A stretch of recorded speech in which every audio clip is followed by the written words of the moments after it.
बिस्मिल्लाहिर्रहमानिर्रहीम, अस्सलाम वालेकुम। मैं इब्रार अहमद मेहर एडवोकेट उम्मीद करता हूं कि आप सब खैरियत से होंगे। तैयबा राजा जिनका ताल्लुक पाकिस्तान तहरीक इंसाफ से है, उनकी तरफ से एक स्टेटमेंट है कि हमने एहराम में लिपटे हुए अबलीस को देखा। तो आप यकीनन समझ गए होंगे कि उन्होंने अबलीस किसको कहा। इस टॉपिक पे बात करेंगे, लेकिन सबसे पहले इमरान खान की तरफ से एक पूरी पाकिस्तानी कौम के लिए पैगाम है, बल्कि ईद की मुबारकबाद है, वो मैं आपके सामने रखूंगा। इमरान खान साहब ने कहा कि तमाम पाकिस्तानियों को ईद उल जुहा मुबारक। पाकिस्तान इस वक्त जिन हालात से गुजर रहा है, इनमें सबसे बड़ी कुर्बानी हक की राह में निकलना है।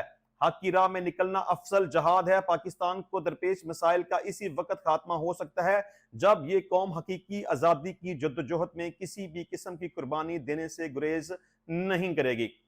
चलें जी, इसकी डिटेल में नहीं जाएंगे क्योंकि आज ईद उल जुहा है और पूरी पाकिस्तानी कौम इस वक्त खुशियां मना रही है, कुर्बानियां कर रही है। तो मैं भी सारा दिन मसरूफ रहा, तो मैं भी अब ज्यादा तफसील में नहीं जाऊंगा, बिल्कुल मुख्तसर सी बात करेंगे। अच्छा जी, इसके अलावा शेख रशीद साहब कहते हैं कि मेरा एक आदमी के साथ ताल्लुक है, वो नबाया है, इसके खिलाफ प्रेस कॉन्फ्रेंस नहीं की, वरना 4 घंटे में भी बाहर आ सकता था। 40 दिन गार में रहा हूं। अगर मैं इमरान खान के खिलाफ वो कुछ कह देता जो कुछ लिखा हुआ था, तो मेरे चेहरे पर लानत बरस रही होती।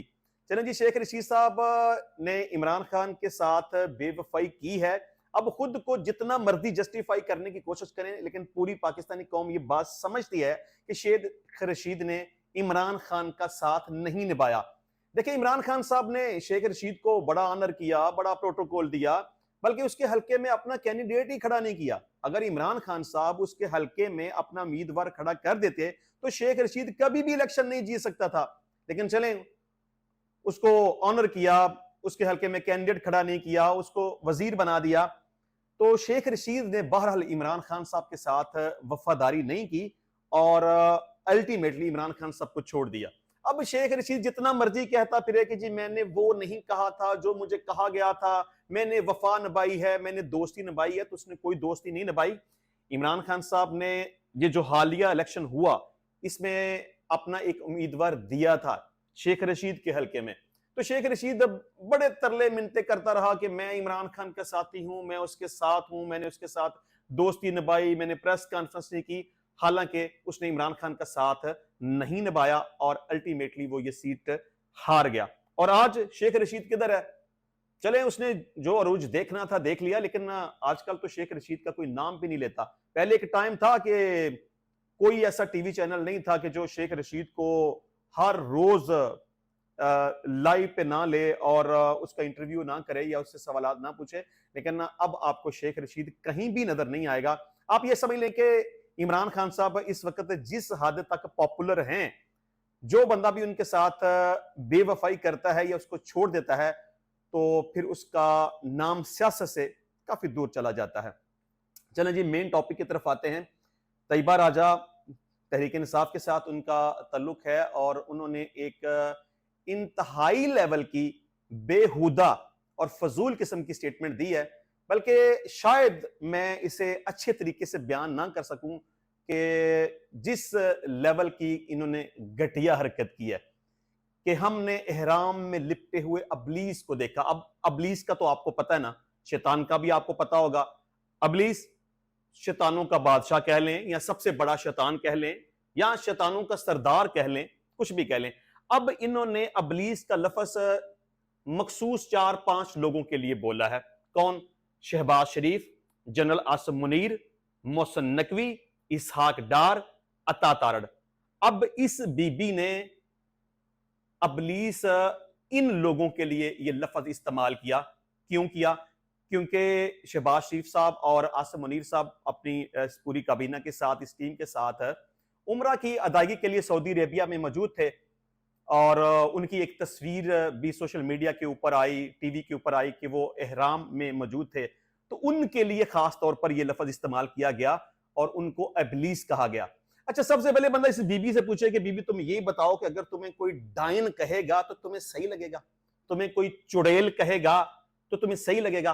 तुम ये बता दो कि तुम्हारी तालीम कहां से हुई है, तुम्हारी तरबियत कहां से हुई है, तुम्हारे मां बाप ने तुम्हें इस तरह की बदतमीजी सिखाई है, तुम्हारे अदारों ने जहां पे तुम पढ़ती रही हो, तुम्हारे टीचर्स ने तुम्हें इस तरह की बेवकूफी पे मबनी बातें करना और इस लेवल की जहलाना गुफ्तगू करना सिखाई है, तुम्हें इस लेवल की बदतमीजी करना सिखाई है। मतलब कि शहबाज शरीफ साहब बतौर वजीर आजम और फील्ड मार्शल आसिम मुनीर इस वक्त, मतलब कि अब तो वो पाकिस्तान वापस आ गए हैं ना, लेकिन कल वो सऊदी अरेबिया पे मौजूद थे। वहां पर उनको किस लेवल का प्रोटोकॉल दिया गया और सऊदी वली अहद मोहम्मद बिन सलमान ने उनको बड़े अच्छे तरीके से वेलकम किया, जुहराने पे बुलाया, गाड़ी खुद ड्राइव की, उनके लिए खाना काबा का दरवाजा खोला गया, वहां पे जाकर उन्हें नवाफिल अदा किए।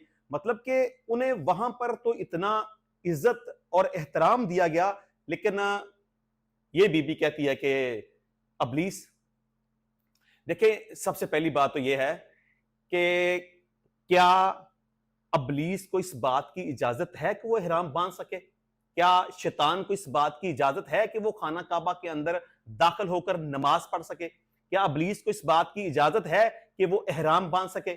देखिए, एक मजहबी नोयत का मामला है, वट एवर आपका कोई भी इख्तलाफ है, फिर आप कहते हैं जी हमारे ऊपर क्रैकडाउन किया गया, हमारे चादर और चार दीवारी का तकद्दुस इस्तेमाल किया गया, हमें जूते मारे गए, हमारे खिलाफ झूठे मुकदमात बना दिए गए। तुम्हारी जबानी ठीक नहीं है। अब मैं क्या, मतलब इमरान खान साहब तो चले, वो तो एक बड़े लीडर हैं, वो भी गलत करते हैं, उनकी तरफ से ही ये तरबियत आई है। अब बीबी ना तुम 3 में ना 13 में, तुम्हारी अपनी कोई औकात ही नहीं है। 4 दिन तुम जेल भुगत के आई हो तो तुम समझती हो कि मैं को बड़ी लीडर बन गई हूं। मतलब बंदे को कोई बात करने की तमीज भी होनी चाहिए। अगर तुम्हारे लीडर को, इमरान खान को, कोई बंदा कहे कि ये शैतान है तो तुम्हें कैसा लगेगा? उसे कोई इब्लीस कहे तो तुम्हें कैसा लगेगा? तो बहरहाल ये जो स्टेटमेंट आई है ना, ये इंतहाई लेवल की घटिया तरीन स्टेटमेंट है। यानी एक मजहबी फराइज की अदायगी के लिए बंदा सऊदी अरेबिया में मौजूद है और उसके लिए तुम अबलीस का लफ्ज इस्तेमाल कर रही हो। तो फिर ये गिला ना किया करो कि हमारी कोई बात नहीं सुनता, हमसे कोई मुज़ाकरात नहीं करता, हमारे खिलाफ मुकदमात बना दिए जाते हैं, हमारा इंतखाबी निशान छीन लिया गया, हमारा मैंडेट चुरा लिया गया, हमें मखसूस नशिस्तें नहीं दी जा रही, हमसे ये हो गया, हमारे साथ ये हो गया। जब तुम्हारी जुबान ही तुम्हारे कंट्रोल में नहीं रहेगी तो फिर क्या होगा? फिर तो जूते पड़ेंगे। उमर अयूब साहब ने भी 2-3 दिन कबल इसी तरह का एक लफ्ज इस्तेमाल किया था कि शहबाज शरीफ के साथ जितने भी लोग हैं वो गधे हैं। ओ भाई, तुम कौन लोग हो, कहां से आए हो, तुम्हारा ज़हनी तवाज़ुन ठीक है कि नहीं है? तनकीद करना, बात करना, सियासत करना, किसी को कंडेम करना, ये एक अलग बात है, लेकिन किसी के लिए शैतान का लफ्ज इस्तेमाल कर देना, किसी के लिए अबलीस का लफ्ज इस्तेमाल कर देना, किसी के लिए गधे का लफ्ज इस्तेमाल कर देना। और अली अमीन गंडापुर ने तो कल यहां तक कह दिया कि शेर 4 दिन खामोश क्या रहा तो कुत्तों ने समझ लिया कि वो जंगल के बादशाह हैं। मतलब आप आर्मी चीफ के लिए अगर शैतान का लफ्ज इस्तेमाल करेंगे, कुत्ते का लफ्ज इस्तेमाल करेंगे, जानवर का और गधे का लफ्ज इस्तेमाल करेंगे, आप उसके लिए फिरौन का लफ्ज इस्तेमाल करेंगे, जंगल के बादशाह का लफ्ज इस्तेमाल करेंगे, तो ये सिर्फ वाहियाती हो सकती है, हमाकत और बेवकूफी हो सकती है, बल्कि गधापन हो सकता है। मैं भी मादरत बुरा लफ्ज इस्तेमाल कर रहा हूं, लेकिन मुझे बड़ा बुरा लगा ये कि तनकीद करने का कुछ तरीकाकार होता है ना। शैतान किसी को कह देना, अच्छा तुम्हारे बाप को कोई शैतान कह दे तो तुम्हें क्या लगेगा? तुम्हारे दादे को कोई शैतान कह दे, अबलीस कह दे तो तुम्हें क्या लगेगा?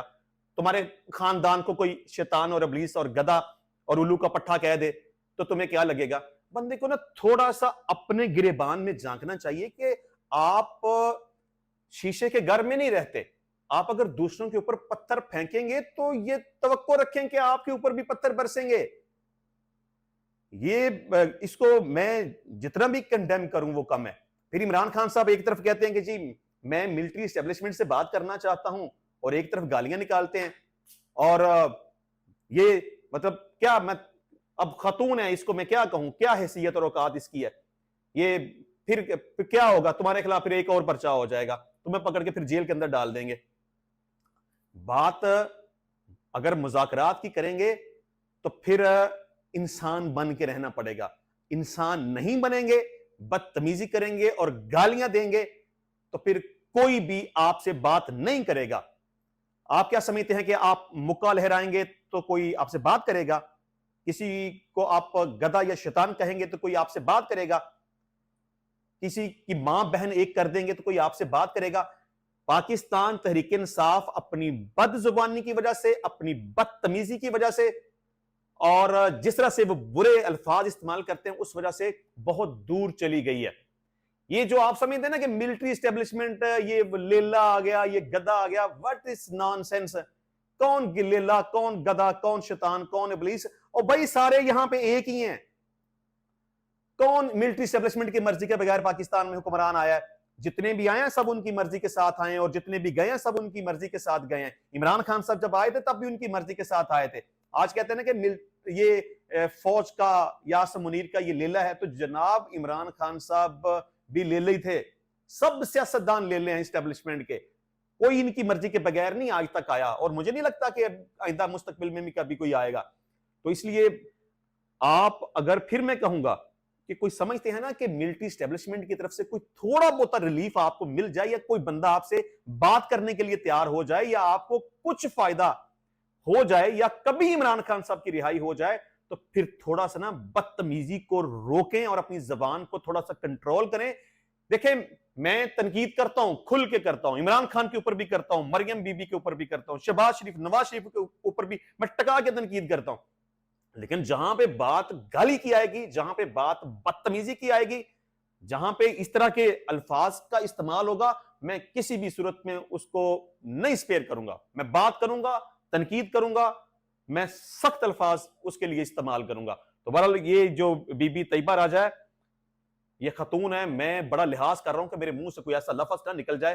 बहरहाल इसको मैं बड़े सख्त तरीके से कंडेम करता हूं। और जो रवैया इस वक्त पाकिस्तान तहरीक इंसाफ का चल रहा है ना, मुझे ऐसा लगता है शायद इमरान खान साहब की कभी भी जेल से रिहाई नहीं होगी। वो मनीफ फरूक ने कहा था ना कि ही इज डन, तो मेरा ख्याल है कि उसने जो कहा था ना वो सही कहा था। Imran Khan and Pakistan Tehreek Insaf is no more in politics. इंशाल्लाह मिलते हैं नेक्स्ट टाइम नई वीडियो में नए टॉपिक के साथ।